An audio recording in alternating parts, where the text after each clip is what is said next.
बिस्मिल्लाहिर्रहमानिर्रहीम। आज का जो हमारा टॉपिक है वो है फ्रीक्वेंसी डिस्ट्रीब्यूशन। पिछला लेक्चर भी हमारा यही था, फ्रीक्वेंसी डिस्ट्रीब्यूशन, लेकिन हमने जो क्वेश्चन किया था वो डिस्क्रीट डाटा का था। आज हम जो क्वेश्चन करेंगे वो कंटिन्यूस डाटा का होगा। कंटिन्यूस डाटा जो होता है वो मेजरिंग स्टाइल में होता है, लेकिन जो डिस्क्रीट होता है वो काउंटिंग स्टाइल में आ जाता है। Measuring style mean height, weight etcetera, और जो काउंटिंग स्टाइल में होगा जिस तरह number of workers, number of womens, number of trees, number of branches, ये डिस्क्रीट डाटा है। आज हम जो क्वेश्चन करेंगे वो कंटिन्यूस डाटा का क्वेश्चन होगा। सबसे पहले ये क्वेश्चन दिया हुआ है हमारे पास, the following data relate to heights of first year students, make a frequency distribution by taking class interval of 2 inches. यानी क्लास इंटरवल उसने दे दिया 2 का। अब हमारे पास ये डाटा है, डाटा में अरेंज करके नहीं लिखा हुआ डाटा हमारे पास रैंडम है। इस डाटा को हम सबसे पहले अरेंज करके लिखेंगे, लेकिन उसको लिखने से पहले हम जितनी वैल्यूज़ हैं इनको काउंट कर लेंगे, ठीक है। तो टोटल वैल्यूज़ हमारे पास 39 है डाटा में। अब सबसे जो छोटी वैल्यू होगी हम उससे स्टार्ट करेंगे। सबसे छोटी वैल्यू डाटा में 60 है, ठीक है।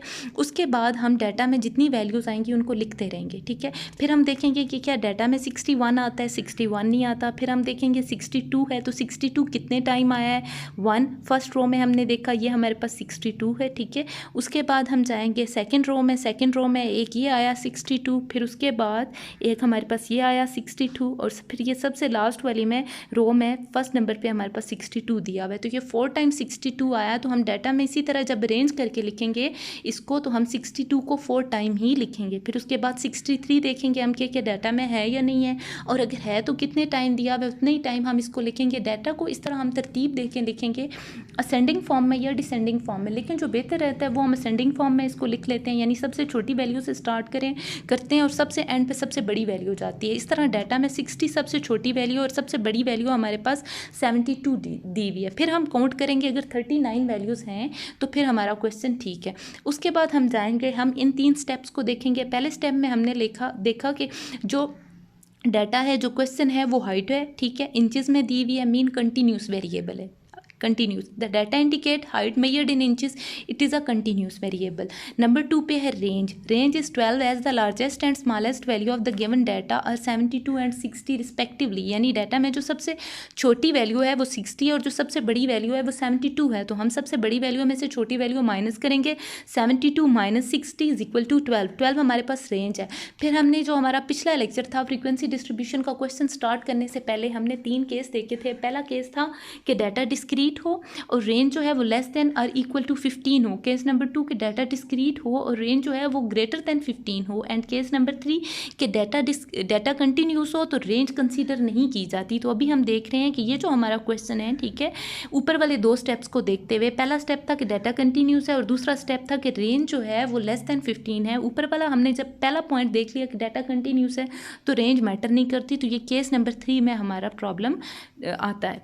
अब हम आते हैं क्लासेस की तरफ। ये यहाँ पे क्लास बाउंड्री बनी हुई है। क्लास बाउंड्री ऐसे होती है कि ये जो क्लासेस बनी हुई है ये एक्सक्लूसिव स्टाइल में बनी हुई है। एक्सक्लूसिव स्टाइल में क्लास बाउंड्री बनी हुई होती है। ये लोअर क्लास लिमिट है और ये अपर क्लास लिमिट है। तो इसी तरह ये पहली क्लास, ये दूसरी, तीसरी, चौथी, 5वीं, 6ठी, 7वीं, 7 टोटल क्लासेस दी हुई हैं। पहली क्लास की ये लोअर क्लास लिमिट और ये अपर क्लास लिमिट। ये अपर क्लास लिमिट, अगर पहली क्लास की अपर क्लास लिमिट और दूसरी क्लास की लोअर क्लास लिमिट आपस में बराबर हों तो क्लास बाउंड्री बनी हुई है। 62 एंड 62, इसी तरह यहाँ पे जाएंगे तो 64 and 64, 66 and 66, mean class boundary बनी हुई है। हमें क्लास बाउंड्री बनाने की ज़रूरत ही नहीं है। लेकिन एक्सक्लूसिव स्टाइल में जब हम क्लासेस बनाते हैं तो हमने एक चीज़ का ख्याल रखना है कि इसमें लोअर क्लास लिमिट तो काउंट की जाती है लेकिन अपर क्लास लिमिट काउंट नहीं की जाती। मीन हमने यहाँ पे 62 लिख ज़रूर दिया है, लेकिन हम 62 को काउंट दूसरी क्लास में करेंगे, इधर काउंट नहीं करेंगे। यहाँ पे सिर्फ हम उन वैल्यूज़ को देखेंगे जो 60 और 61 होंगी। इसी तरह 60 एंड 61, ये 2 का इंटरवल पूरा हो गया, ठीक है, लेकिन 62 को इधर काउंट हम नहीं करेंगे। स्टार्टिंग पॉइंट 60 है। हमारी कोशिश यही होती है कि स्टार्टिंग पॉइंट हम वो लें जो 5 और 10 का मल्टीपल हो, वहाँ से क्लासेस इजी रहती हैं बनाना। अब हम क्या करेंगे, 60 से 62 हमने यहाँ पे लिख दिया, फिर यहाँ पे 62 से 64, यहाँ पे 62 को इधर काउंट करेंगे, इस वाली क्लास में काउंट नहीं करेंगे। इसी तरह 64 को इधर काउंट नहीं करेंगे, तीसरी क्लास में हम काउंट करेंगे। तो हमने देखा कि 60 से 61 को कितनी वैल्यूज़ हैं, तो हमारे पास सिर्फ एक 60 था, 61 नहीं था। तो हमने यहाँ पे टेली बार में एक लाइन लगा के फ्रीक्वेंसी में एक लिख दिया। इसी तरह हम देखेंगे कि 62 और 63 डाटा में कितने टाइम आया, तो हमने देखा कि टोटल 8 टाइम था। ठीक है, ये हमने 4 लाइनें लगाई, 5वीं लाइन इसके ऊपर लगाई और 3 लाइनें आगे लगा दी और यहाँ पे हम 8 लिख देंगे।